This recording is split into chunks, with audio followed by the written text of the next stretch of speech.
The southern portion of Illinois is often regarded as the Devil's Kitchen. The name stems from early pioneers that left the area after strange lights in the sky and strange sounds caused many to doubt the area was normal and subject to supernatural. Anything is possible in Devil's Kitchen, some would say. One of the peculiar occurrences, though, is that of the Enfield Monster. Sightings of the supernatural and unexplained occur in this region from time to time.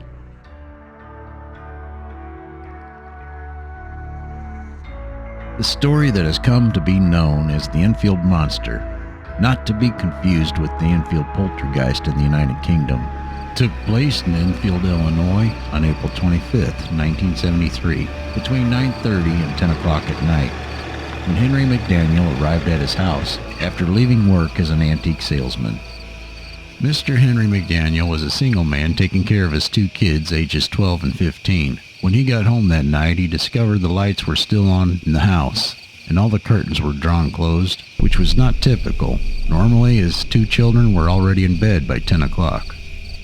When he entered his home, he discovered that both of his kids were in a state of panic, claiming there was a monster lurking outside, and it was trying to break into the house.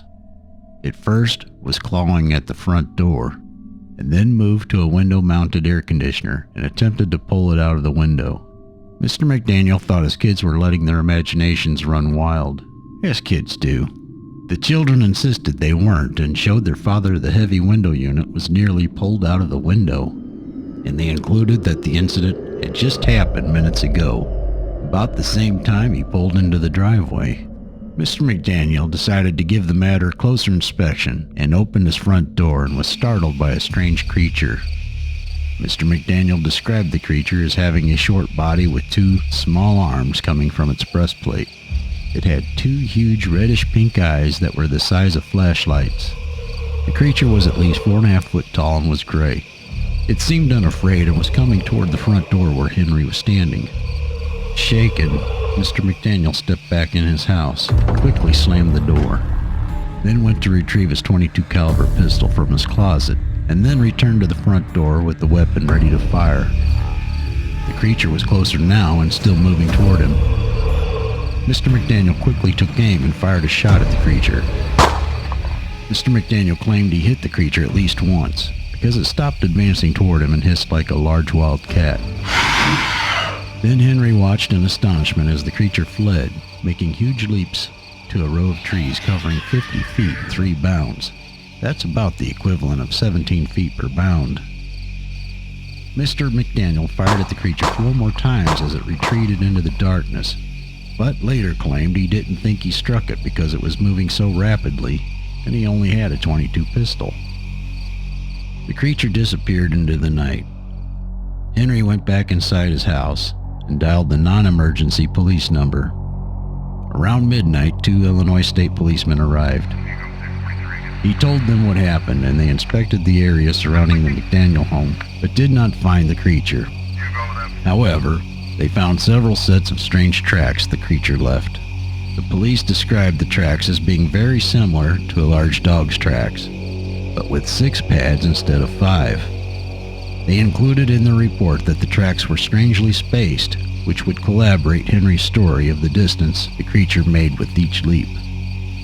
The police considered McDaniel to be rational and sober in his reporting of the incident. The police also included in the report that they believed some unusual creature was at the McDaniel residence, and they were expecting similar calls. In a later press interview, McDaniel said, "If they do find it, they will find more than one, and they won't be from this planet, I can tell you that."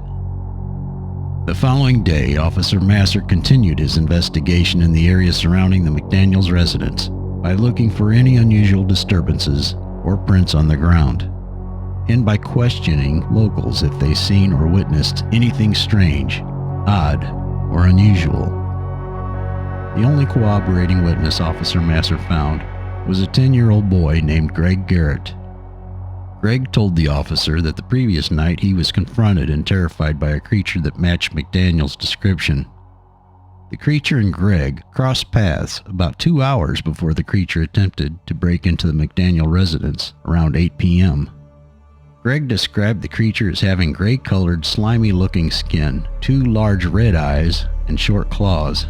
He said the creature stepped on his foot with its clawed appendages and tore up his shoe. Around the same time Officer Masser was interviewing Greg, a few local reporters arrived at the McDaniel house. 2 weeks later, on May 6th, Mr. McDaniel called the Kokomo, Indiana radio station WWKI, claiming he'd seen the creature again around 3 a.m. that very morning.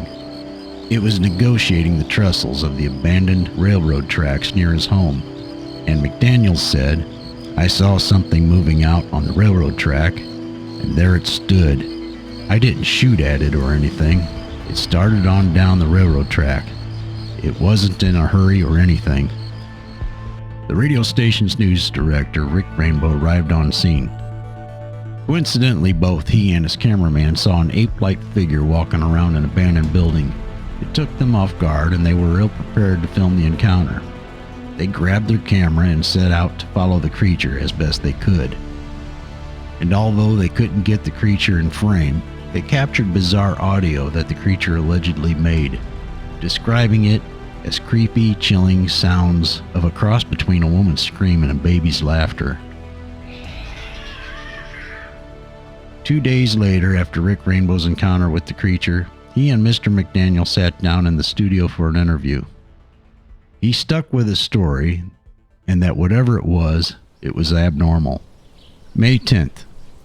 Police respond to gunshots in a forest, where they found 5 armed, intoxicated men. The men claimed to have just encountered a monster and they tried to shoot it.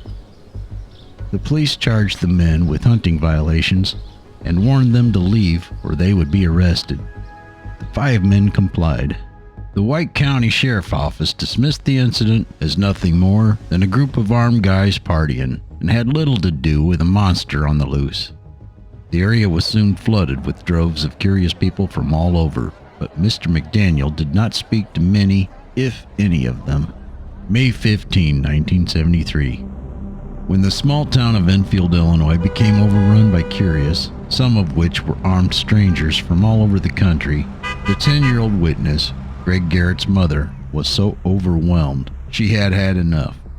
Many claim she had then decided to pressure her son into making a call to researchers from Western Illinois University, telling them he made his story up, supposedly coaching him to tell him that he had just wanted to tease Mr. McDaniel to get attention.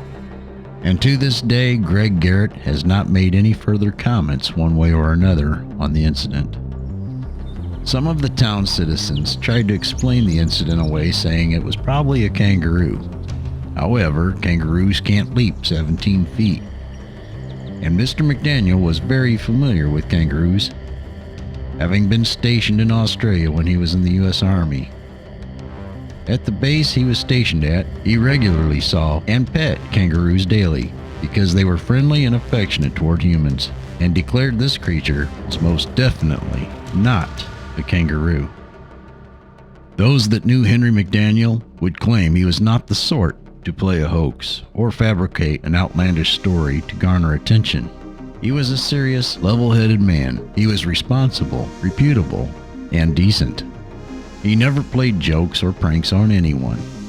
Furthermore, there was no reason to doubt he was anything but a competent witness due to his character. He was a salt-of-the-earth sort of fellow, many would claim. Considering the details that Mr. McDaniel had not one but 2 separate encounters with the mysterious creature, and other witnesses claiming to have seen it, this one is not so easily explained away. 3 years later, cryptozoologist Warren Coleman acquired the footage and audio recording, and never shared the recording with anyone. Soon afterward, the episode disappeared, providing no explanation whatsoever. Whatever this creature was, it dynamically vanished. People postulated that it may have been a thing connected to UFO activity that has also been reported in the area. But we'll never really know for certain. The event that took place in Enfield, Illinois in 1973 will most likely remain a mystery. A mystery that has had many speculations and wild theories that will always leave more questions than answers. I'd like to know what you think. Was the Enfield Monster a kangaroo, ape, or something else? Let me know in the comments. And if you enjoyed this episode and would like to catch future episodes, please consider hitting the like and subscribe buttons and hit the bell for notifications. And thank you for watching.